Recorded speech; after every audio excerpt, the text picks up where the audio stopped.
राष्ट्रीय राजधानी दिल्ली में रविवार को हवा की गुणवत्ता बहुत खराब श्रेणी में बनी रही और AQI 316 दर्ज किया गया। मौसम और प्रदूषण की जानकारी देने वाली पोर्टल SAFR के अनुसार दिल्ली में धुंध की एक घनी परत छा गई है और शहर के कई हिस्सों में AQI 300 से ऊपर देखा गया।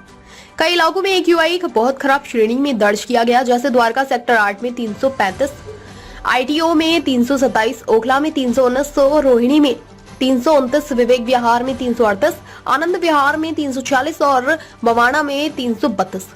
सुबह करीब 7 बजे शहर के कुछ इलाकों में AQI खराब श्रेणी में दर्ज किया गया, जैसे लोधी रोड 256, नजफगढ़ 295, पूसा 289 और IGI airport T3 299। India gate के आसपास धुंध की परत छाई हुई है। AQI का पैमाना 0 से 50 के बीच अच्छा माना जाता है। 51 से 100 संतोषजनक, 101 से 200 मध्यम, 201 से 300 खराब, 301 से 400 बहुत खराब और 401 से 500 गंभीर माना जाता है। वायु गुणवत्ता सूचकांक AQI के बहुत खराब श्रेणी में होने के कारण इंडिया गेट के आसपास के क्षेत्र में धुंध की परत छा गई है।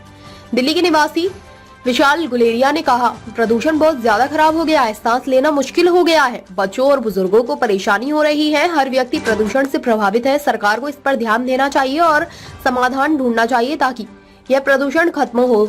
खासकर उन लोगों के लिए जो बीमार हैं, उनके लिए यहाँ रहना बहुत मुश्किल है। यदि आप यात्रा करना चाहते हैं तो कारपूलिंग और अन्य उपाय करें। सरकार को इस बारे में गंभीरता से सोचना चाहिए। प्रदूषण के बारे में जागरूकता बढ़ाने की आवश्यकता पर गुरुग्राम के निवासी अनिशम ने कहा, पिछले कुछ दिनों में प्रदूषण बहुत अधिक बढ़ गया है।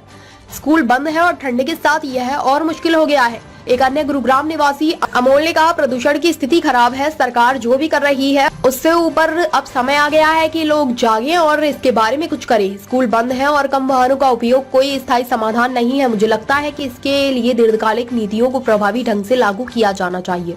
राष्ट्रीय राजधानी में वायु प्रदूषण पर अंकुश लगाने के लिए सुप्रीम कोर्ट ने सोमवार को वायु गुणवत्ता प्रबंधन आयोग CAQM को निर्देश दिए थे, जिसमें graded response action plan GRAP 4 के तहत लगाए गए प्रतिबंधों के 14 चरण में ढील देने से इनकार किया गया और शैक्षणिक संस्थाओं के लिए मानदंडों में ढील देने पर विचार करने को कहा था।